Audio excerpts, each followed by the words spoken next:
బంగ్లాదేశ్లో హిందువులపై జరుగుతున్న దాడులను ఖండిస్తూ కడపలో హిందూ చైతన్య వేదిక ఆధ్వర్యంలో నిరసన ర్యాలీ నిర్వహించారు. హిందువులంతా ఏకం కావాల్సిన సమయం దగ్గర పడిందని హిందూ చైతన్య వేదిక నాయకులు అన్నారు. బంగ్లాదేశ్లో రిజర్వేషన్ అడ్డుకుని హిందువులపై దాడులకు పాల్పడుతున్నారని మండిపడ్డారు. ప్రతి ఘటనలోనూ హిందువులే బాధితులవుతున్నారని, ఇలాంటి ఘటనలు పునరావృతం కాకుండా హిందువులంతా ఏకం కావాలని పిలుపునిచ్చారు.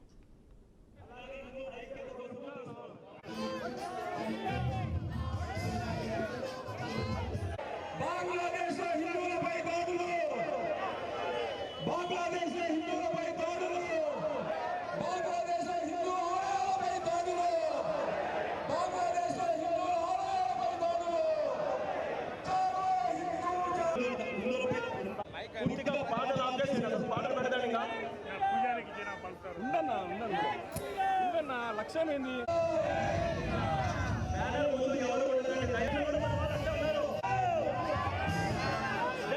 ఈ ర్యాలీ ఏందనగా అంటే బంగ్లాదేశ్లో మైనార్టీలైన హిందువులపైన అఘాయిత్యాలు చేస్తూ వాళ్ళ ఆస్తుల్ని కబ్జా చేస్తూ ఈరోజు హిందువులకి అక్కడ భయభ్రాంతులు చేస్తూ వాళ్ళ ఆస్తులు తీసుకునే పరిస్థితి వచ్చింది. అలాగే మన మమతా బెనర్జీ గారు కూడా దీనికి కారణం. ఆడ బంగ్లాదేశ్లో రోహింగ్యాలను ఇష్టం వచ్చినట్టుగా ఆమెను ఇండియాలోకి తరలింపజేసి కొన్ని లక్షల మందిని ఈరోజు బంగ్లాదేశ్ ద్వారా వెస్ట్ బెంగాల్ ద్వారా ఇండియాకు రోహింగ్యా ముస్లింలు వచ్చినారు. ఈ రోహింగ్యా ముస్లింలందరూ కేవలం అలజడి చేసేదానికి, దేశాన్ని నాశనం చేసేదానికి వచ్చినారు.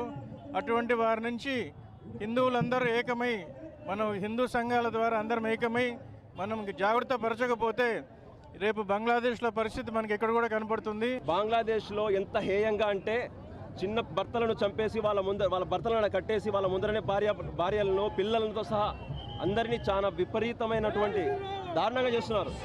అక్కడ కేవలము ఒక రిజర్వేషన్ అనే దాన్ని ముందు పెట్టుకొని రిజర్వేషన్ పోయి అది ఇప్పుడు కేవలం హిందువులపై దాడిగా మరలింది.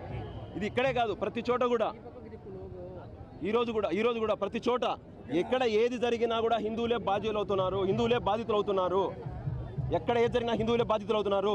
ఇప్పుడు ఇదే విధంగా ఇక్కడే కాకుండా ఇదే విధంగా అక్కడే కాదు, రేపు పొద్దున ఇదే భారతదేశంలో కూడా అక్కడ నుంచి అక్రమ వలసదారులు బంగ్లాదేశ్